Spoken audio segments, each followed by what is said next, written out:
So we're talking free agents that entered this offseason as free agents and are still floating around out there, whether they're restricted, unrestricted, whatever.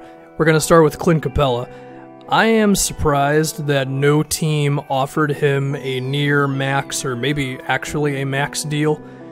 A team like Dallas, for example, just because, one, if Houston doesn't match, then you get Clint Capela, and two, even if they do match, you forced the Rockets to use up a whole bunch of salary that they probably didn't want to use.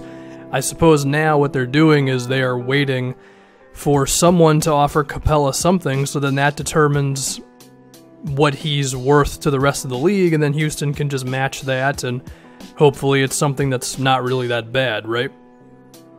But there are some other rumors that says Capela's kind of mad that Houston has not given him an offer, which I think is warranted given his performance in the postseason, which was really good. I mean, the guy outplayed Karl Anthony Towns, outplayed Rudy Gobert, his switching defense and offensive rebounds was a real thing for them all season. He was a huge part of their pick-and-roll style of basketball that was very successful. And the Rockets not immediately offering him something, yeah, I get it. Could this result in a qualifying offer and then him being an unrestricted free agent a season from now? Yeah, it's possible. I think that is definitely on the table. And depending on how Houston goes about this moving forward, we could get an upset Clint Capela who's not on this team in 2 years. Now, at the same time, if they realize his value and...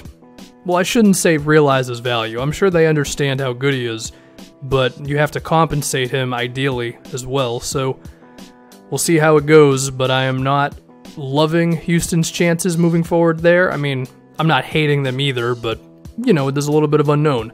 Marcus Smart, I think a similar thing can be said in the sense of the Celtics are waiting for someone to make him an offer, because Smart is this weird player where I think some people say he could be worth $5 million a season. Others could say that he's worth $12 million a year because, you know, there's the shooting problems and the fact that he keeps on shooting jump shots, but then the defense, the hustle, the playmaking, which is improving and all that stuff. I think it was smart for them to choose Aron Baynes over Marcus first, because Baynes, you know, him next to Al Horford is more valuable than Marcus Smart coming off the bench for you, for as valuable as he can be for Boston. I wouldn't be surprised if the Celtics end up offering him like a real contract, somewhere between maybe $8 to $12 million a season or so, and we could just see him in the Celtics team for a while. Brad Stevens is a fan of him. It seems like everybody likes him. They don't want to overpay for him right now, and similar to Capela, I'm sure that doesn't make Marcus very happy, but hey, you know, like I mentioned, the dude does have some limitations, and those are some that I would not want to overpay for. And I do think at a certain point, a guy who can't shoot at all and can be left wide open in the playoffs and has an offensive game that can be exposed, then at a certain point, your value does have a cutoff. So Marcus is good. My gut feeling is he will be back on the Celtics with a multi-year contract. It's probably not going to be for as much money as he envisioned. And yeah, I would hope that he doesn't bet on himself and as a result keeps on jacking up threes to prove to everyone that he can shoot, and then he ends up being a detriment to them. Kind of like Nerlens Noel was for the Mavs. If we move on to Jabari Parker and the Milwaukee Bucks, this one is one of the more interesting ones to me because, one, they already signed Ersan Ilyasova, which may tell us something there. But two, it's this weird thing where, yeah, the talent for Jabari is there, but he's not a good defender, and he's just had the lower body injuries. So as a result, it's like, how much time do you really want to give him?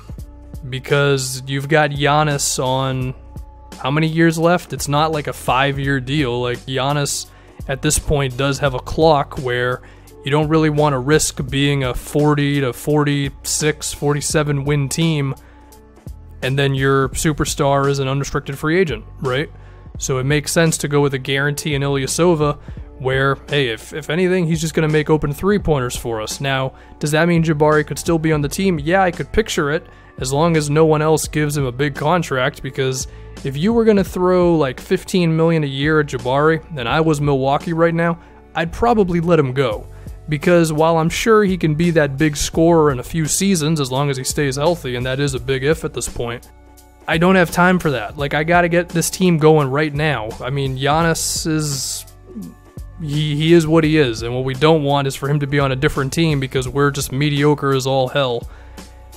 And going from a situation with Jabari's, which is a big maybe, to a more win right now sort of thing, in terms of like saving the money that you'd have to offer Jabari or whatever that could allow you to make a future move, yeah, it's a thing.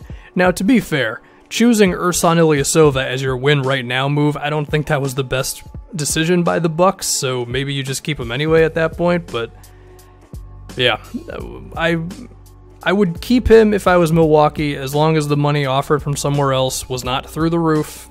I don't know what's going to happen. Isiah Thomas is a kind of a sob story at this point. I guess there were conversations with him in the Orlando Magic that didn't totally go anywhere, or maybe the Magic were just thinking about it. I think a team like that would make sense because they are desperate for a guard who can actually make shots.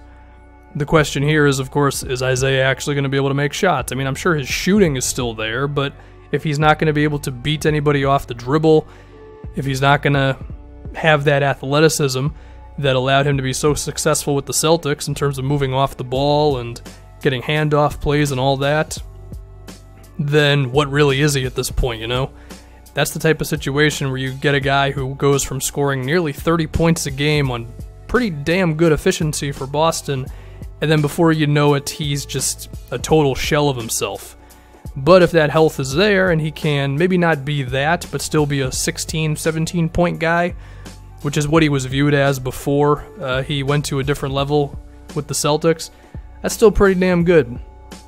If I was a team, would I really go for him? I mean, there might have to be some team options there. I also think I wouldn't give you too much money. Maybe, I don't know, 5-6 million or something. And the type of team that he would go to has to be kind of particular. A bad team who's just desperate for scoring, okay. Look at like the Phoenix Suns last year, right, where they pretty much had just Devin Booker and TJ Warren. And yeah, you'd suck on defense, but at least you could put the ball in the basket a few times, you know? But if I'm a good team that's looking to win, I can't really deal with the Isiah Thomas experiment. On top of what I just mentioned, his defense is really bad, and not all of it is because of lack of effort. Like, the dude tries hard, but when you're as small as he is, what really can you do? So some bad team, I could picture it. Maybe a team that's in the mid-40s that just has some money to play with, which is barely anyone. I don't know. It's not looking pretty for Isiah Thomas. Our last two guys are on the Miami Heat. The first one's Dwyane Wade. I think he still has value. Now, when you sign him, you know a couple things going into it. He's not going to play the whole season, probably. And you're not going to be able to play him high 20s, low 30s all the time.